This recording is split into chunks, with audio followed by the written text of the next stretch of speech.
Add my welcome again, and we're going to be spending a few minutes thinking about that. Now, one of the blessings of Christmas is people's company, people's friendship, fellowship, relationship, community. When we arrived here, there was no one here, and then we got things set up and so on, and the moment the first people began to arrive, it began to feel good. Amidst all the activities over Christmas, decorating trees, Christmas shopping, seeing the lights, singing carols, having dinner round the table, exchanging presents, one of the blessings of Christmas is we do things with other people. We're singing carols today with others. But you see, with that come challenges. Being in one another's company is good fun, but when we gather with others, we can wind one another up. Often when we get together with family, the first day is fun, we've missed them, we're looking forward to catching up with them. The second day, it's really irritating. The third day, we want to leave, and then when we leave, it's really sad, isn't it? We begin to miss them, we want to go back.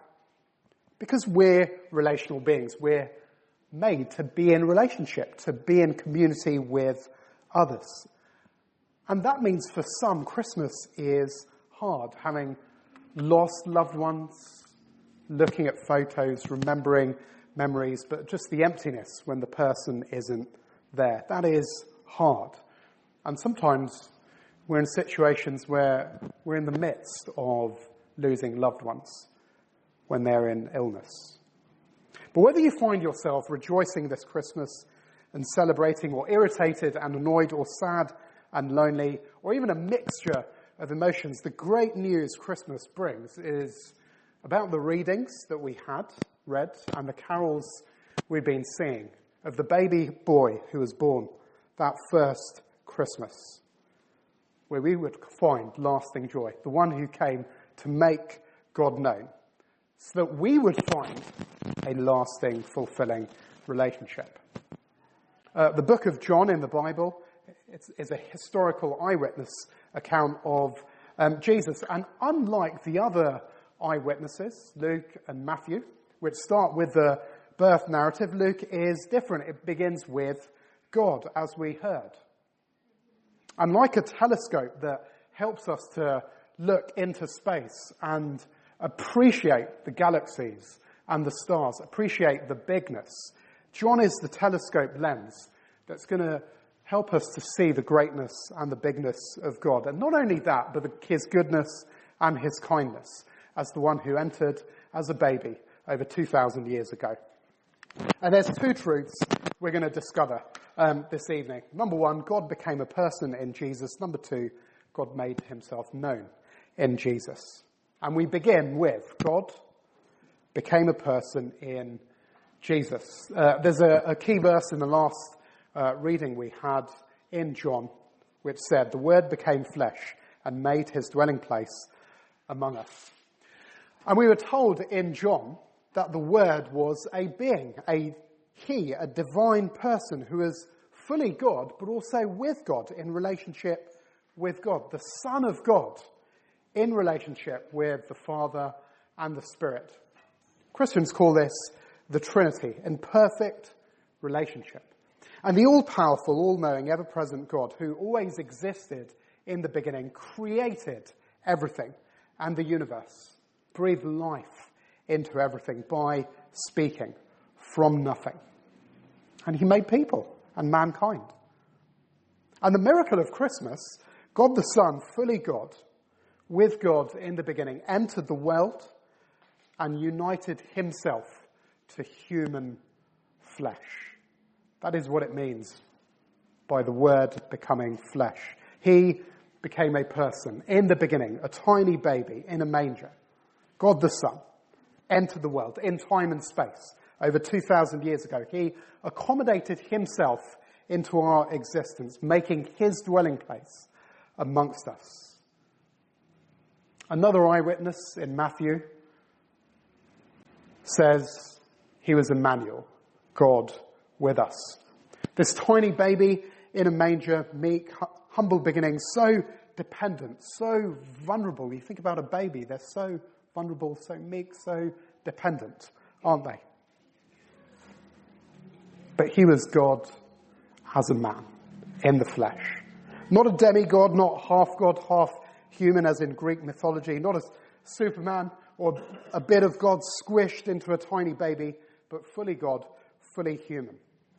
And he did not become less God by becoming human, but retained being fully God, but added humanity to himself. He added weakness to himself. Just imagine the power of the sun that gives light and life on earth that is squashed into a bowl. If you read science books or something, you'll see that, the end of the star, everything, all that power, everything is squished into something so tiny and then it explodes. Imagine the power of the sun squashed into the bowl. Imagine the vastness of the ocean and its power in a teacup. Imagine all the knowledge and all the wisdom in all the books that have ever been published, are being published, and will be published. All the information that is stored on every computer ever in time and space, squashed into a tiny sponge. That helps us to grasp a little bit deeper and see a little bit more clearly the wonder of Christmas as God became a person and made his dwelling place among us. As Christians, we believe he is not the God who remains up there, separate to, distant from the world, but he entered, moved right in, lived among his creation and his people. In that sense, he is the personal God. Now, think about a house that has been built, or perhaps a house that has been bought, but people haven't moved in, or even one that has been renovated, and you go inside, and it's just a little bit empty, isn't it? But then people move in, and then they fill it with pictures and things and so on, and suddenly it completely changes everything, doesn't it? It makes a difference. And that is the difference, isn't it, between a house and a home. And God moved into his creation that he has made. He's personal. The God described in the Bible is the personal God. And he can not only sympathize, but therefore empathize with us. Often you hear people say, isn't it, you don't really get it unless you've actually gone through it. You don't really know what it feels like, what I'm going through, what I'm doing, the challenges I'm facing, the heartache I'm having, even the joys, unless you've actually been there yourself and experienced it and gone through it. And those who have, they just get it, isn't it? They don't have to say things. They just walk with them. Yes, I know the struggles. I know it's hard. I know. God becoming a person in Jesus means God knows what it is to be human, because he was human, because he walked this earth. And you read on in the eyewitness accounts. Actually, we sang about them in the carols, all the vulnerabilities of a baby, all the challenges of childhood. He grew in wisdom and knowledge, as we do. He grew hungry and thirsty and needed to eat and drink. He grew tired and needed to sleep. He mourned and wept when people died. He felt the grief and loss. He had compassion on people, ached for people who are suffering. So he can empathize with us. He can relate to us. He gets you and he gets me. And he gets us better than we know ourselves or understand ourselves, because he's been there. And so if you find yourself struggling, suffering, hurting, aching, grieving, weary this Christmas after a busy year, know that he gets it. He understands. If you experience loneliness and isolation, know you're not alone. But the eyewitness accounts also testify that he was fully God. He calmed a storm with mere words, changing water to wine. He healed the sick. He raised the dead just by speaking. You'll be able to read for yourself. And all these encounters with Jesus, he went to those who are sick, lonely, lost, hurting, suffering, oppressed. the blind, the deaf, but also those who were needy but didn't think they needed him. The rich, the religious, the knowledgeable, the proud, the arrogant. God made his dwelling place amongst us. Imagine a king who leaves the palace. He doesn't send someone else or a messenger. No, he leaves the palace. Imagine the president who leaves the White House, the prime minister leaving parliament and number 10 and says, no, I want to walk the streets myself. I want to go into people's homes. I want to know and experience what is life like for people. What are they experiencing? What are they joyful about? What are they struggling with as they go into hospitals and schools? And, well, perhaps we've read books about the people's president or the people's king. Oh, they were wonderful leaders because they understood the people. They were with the people. And the word cries out for. We would love someone who would be able to rule and govern wisely, rightly, compassionately, lovingly, who actually understands our needs and what the nation needs.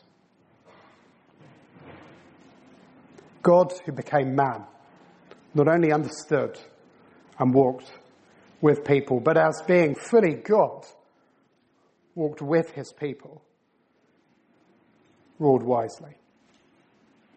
As we must remember that in the chaos of the world around us and the uncertainty of the future and many of the fragile circumstances perhaps that we find ourselves in and we really can't control, to remember God has got it in hand. He knows the future. He can control the circumstances, and to trust him in that. If this is the first time you're hearing this, perhaps you're quite cynical, thinking, well, this is all a bit far-fetched, not plausible with reason. God becoming man, impossible. For others, perhaps it's really ignited a curiosity, left you perhaps with more questions. Well, how can God mix with world and creation and so on? That doesn't make sense. And the telescope lens of John shows that God didn't only become a person in Jesus to help us to see the greatness and bigness of God. Why did he do it? So he can make God known and bring us into relationship with him, to appreciate his goodness and his kindness. And that's the second point. God made himself known in Jesus. I remember growing up, I always asked this question to my parents. Mum, Dad, how can I know God truly? And I didn't really get any answers. Well, ask your grandma, or ask this, or look at this book, or see that picture there, or that's how you know. But I was confused, and I found myself trying to figure out who God was, what he was like. And the truth is, we can't figure out how God is like unless he decides to make himself known. And the Bible says he has. He did.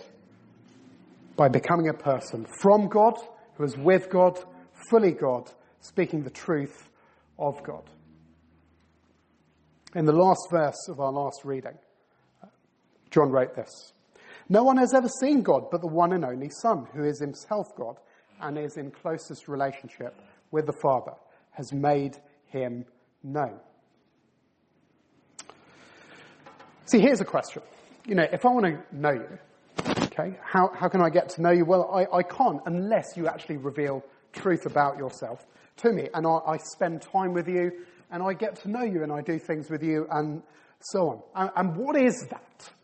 Well, it's relationship, isn't it? It's friendship. And there is a difference, isn't there, about knowing about someone and knowing someone. So there's probably celebrities that we all really like and admire, and we can all think of one now. And we could probably say quite a lot about them. Maybe we've read their biography, we watch a lot of their stuff, we read magazines and so on. But if I said to you, do you know them? you have a real friendship with them? Do you have a relationship with them? Maybe you do. And great if you do. But most of us, although we know a lot about them, we don't know them. There's no relationship there. It's impersonal. It is distant. Because knowing someone means spending time with them revealing more and more stuff about themselves. It's getting to learn their character and what they're like, what drives them, what gets them out of bed, their nightmares. If this particular thing happens, how might they respond? That is knowing someone. That is having a real friendship and a relationship with them. God became a person in Jesus. Why? To make himself known so that he could be in a relationship with us. And how? Well, there is a word that keeps coming up in John. Grace, grace, grace, receive grace, grace already given, grace through Jesus. What is grace?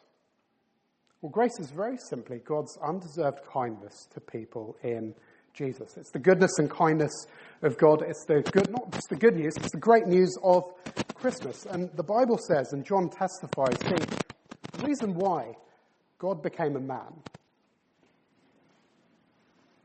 and made himself known in his creation was that something went horribly wrong. See, people didn't want to know God, rather they rejected him instead. And the Bible calls this sin. And this created a barrier which meant we could no longer be in relationship with God. And we made a mess of the world we live in and his good creation and the relationships with one another. And John describes this as darkness. And we deserve nothing but death and to be separate from God. But God in his goodness and his kindness, he didn't leave us with that. No, he moved right in. He entered into our mess as a person. And he lived the perfect life. You can read it in the eyewitness accounts in the person of Jesus. He lived the perfect life, yet he died a horrific death on the cross and had separation from God as a punishment. Not for the way he lived, but for the way we lived. Jesus died like a man, fully human. He experienced the full range of emotions of suffering and pain, yet as his accusers were doing that to him, as the second person of the Trinity and the Son of God, he was the one who was sustaining them and giving them every breath as his accusers carried out their execution. And how can we know it was truly him? Well, 3 days after he died, he demonstrated that he was fully God by defeating death, and he rose again, so that he could make amends, so that he could restore the fractured relationship with God and people and make us right with God. That is the good news of great joy to hundreds and thousands of Christians in our nation who are celebrating Christmas, as we sing about in carols. That is grace, God's undeserved kindness in Jesus. And it is a gift that has been given to be received. What is the gift? It is to know God and to enjoy God himself. I'll leave you with this. See, in our neighbourhood, we've got one neighbour next door. He keeps an open door.